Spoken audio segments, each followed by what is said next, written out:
Assalamualaikum warahmatullahi wabarakatuh. Selamat pagi anak-anak. Nah, berjumpa lagi dengan Pak Andre ya. Kali ini Pak Andre akan menjelaskan tentang pengolahan data. Nah, di pengolahan data ini kita akan menjelaskan dan menyajikan data dalam bentuk diagram. Nah, pernahkah kamu mengamati siswa-siswa yang tertinggi di kelasmu?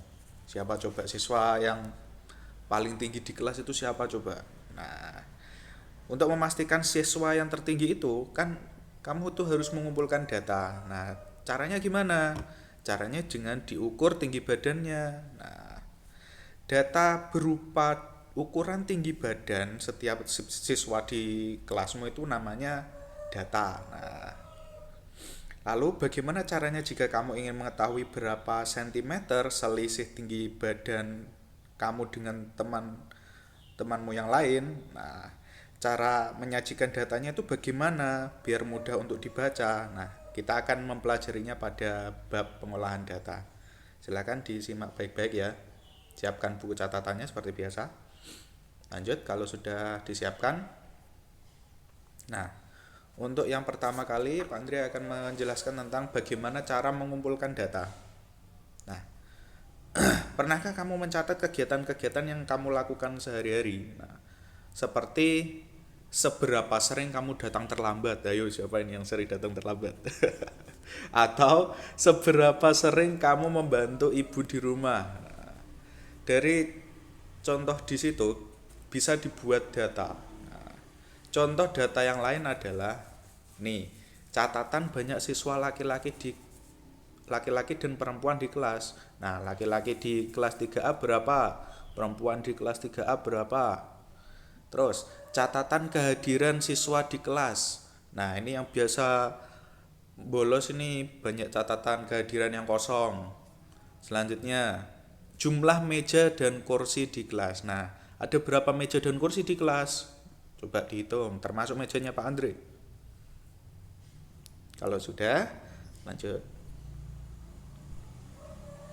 Nah, dari data-data tersebut tadi, coba kalian cari dan kumpulkan data dari peralatan atau perabotan di sekitar rumahmu. Nah, tuliskan dalam tabel berikut ya. Misalkan, di rumahmu ada kursi, di rumahmu ada meja, di rumahmu ada TV. Nah, silakan ditulis jumlahnya berapa.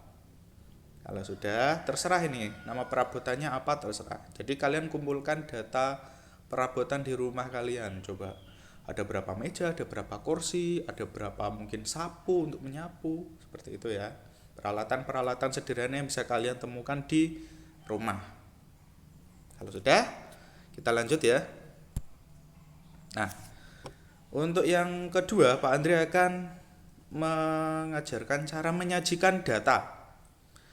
Data agar mudah dibaca dan disampaikan itu biasanya disajikan dalam bentuk diagram. Nah, diagram apa saja?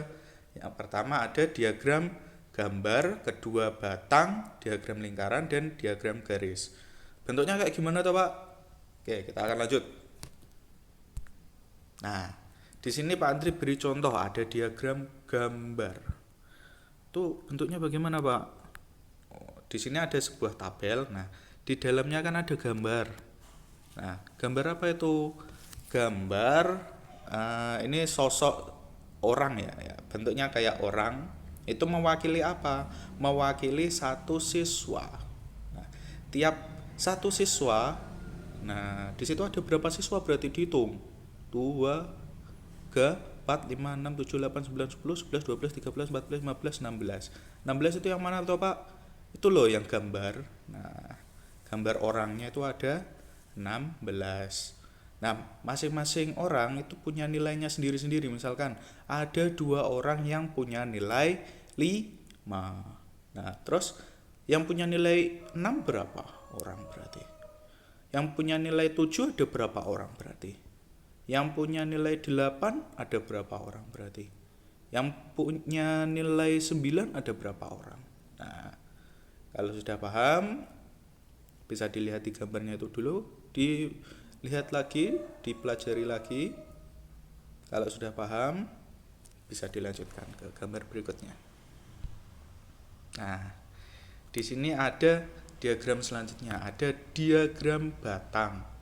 Dari diagram batang ini, nah kelihatan mana siswa yang dapat nilai 5, berapa banyak. Itu berarti ada berapa banyak siswa yang nilai itu tercantum di bawah ya, yang 5, 6, 7, 8, 9. Jadi garis horizontal, nah garis yang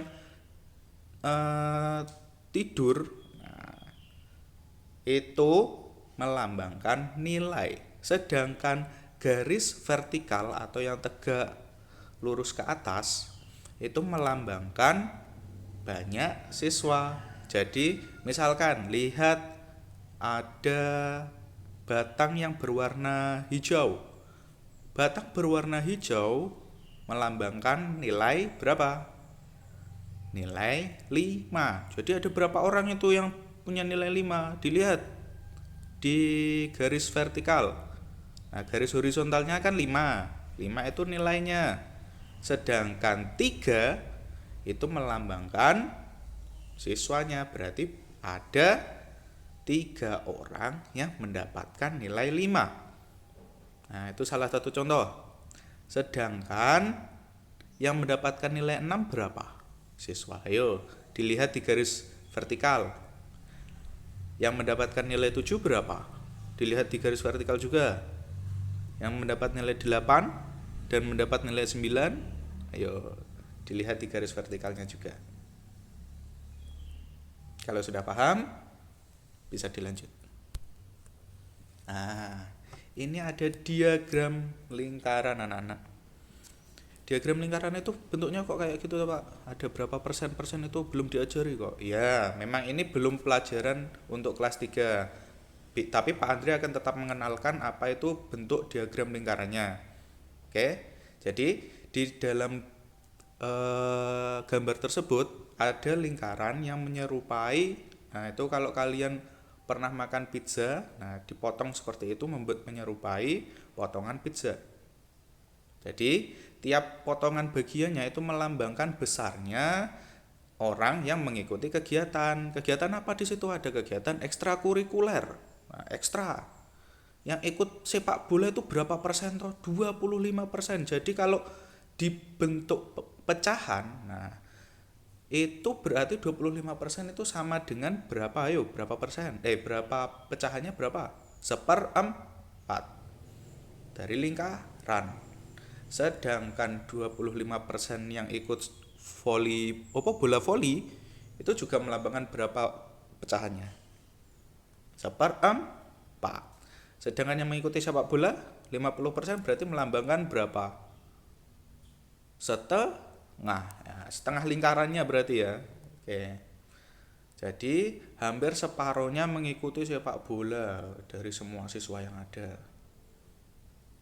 Oke, lanjut.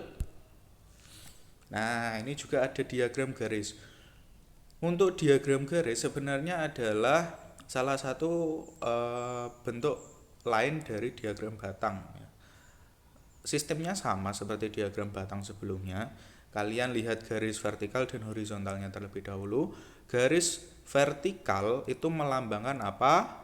Banyaknya siswa. Sedangkan garis horizontal atau garis yang tertidur itu melambangkan apa? Tahun. Jadi di tahun 2015 itu ada berapa siswa SD Tunas tahun 2015 sampai 2000. Oh, ini tahun 2015 ya.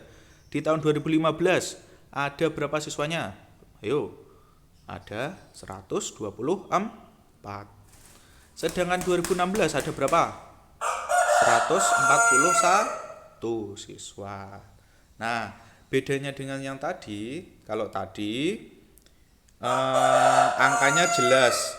Sedangkan untuk yang ini kita masih mengira-ngira. Nah, di garis horizontal itu disediakan jarak antara 140 misalkan sampai 145.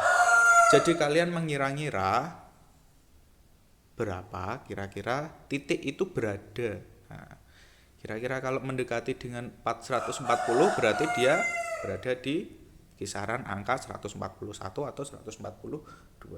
Itu untuk contoh yang 2016. Oke, selanjutnya setelah kalian mengetahui tadi, nah coba di sini ada penugasan. Pak Andre berikan tabel yang kalian isi dengan gambar. Nah, silakan digambar dengan gambar seadanya, gambar menurut versi kalian. Orangnya seperti itu sudah Pak Andre kasih contohnya. Berapa nilainya di situ sudah tertera ya. Berikut adalah nilai ulangan matematika kelas 3. Nah, dari nilai tersebut di nilainya itu kisarannya dari berapa saja, ayo. Di situ ada nilainya 5, 7, 8, 9. Nah, itu diurutkan terlebih dahulu. Selanjutnya, misalkan nilai 5, ada berapa siswa yang mendapatkan nilai 5? Ayo dihitung. 5-nya ada berapa? Terus 6-nya ada berapa? 7-nya ada berapa? Nah, dibuat gambar. Kalau sudah, boleh dilanjut. Selanjutnya, membaca data. Nah, kita kan tadi sudah mengetahui jenis-jenisnya ya. Sekarang kita akan membaca data.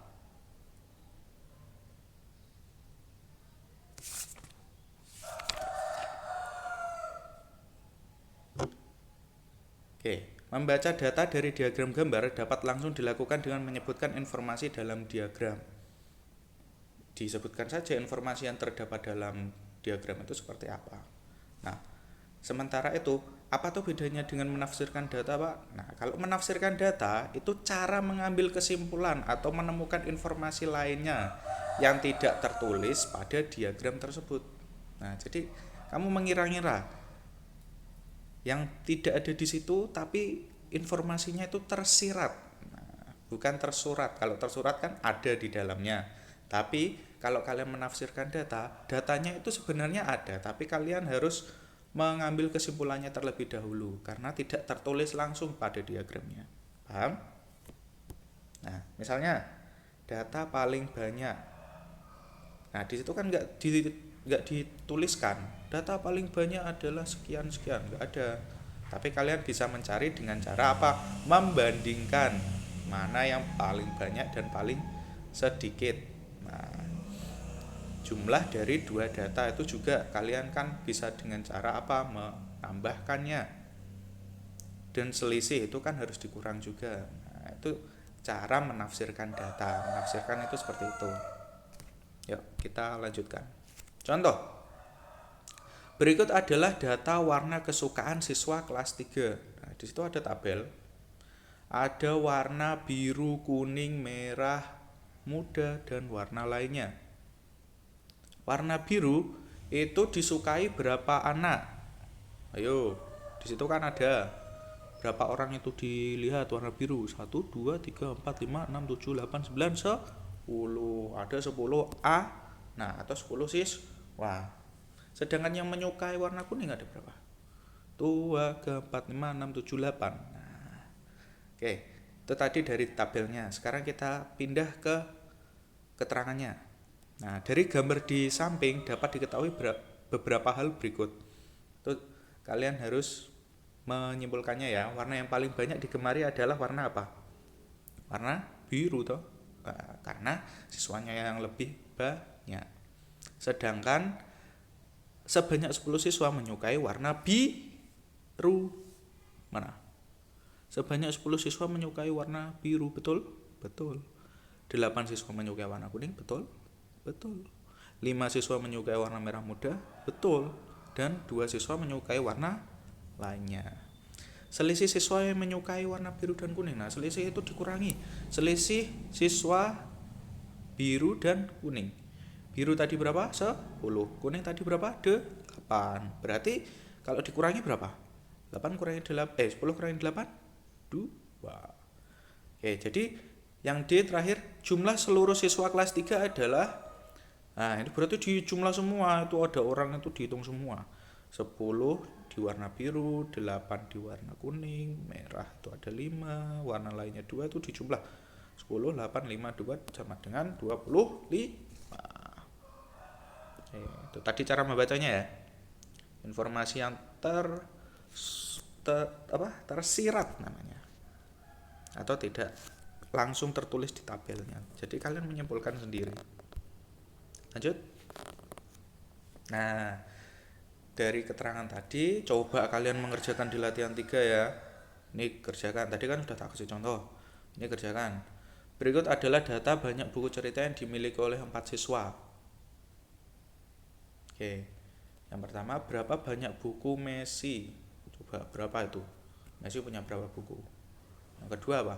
Berapa jumlah buku cerita Nadine dan Aisyah? Nah, bla bla bla bla bla, silakan dikerjakan ya. Kalau sudah.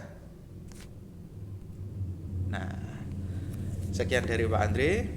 Mohon maaf kalau ada salah kata. Semoga ilmu yang Pak Andri berikan hari ini bermanfaat. Billahi taufiq wal hidayah. Wassalamualaikum warahmatullahi wabarakatuh.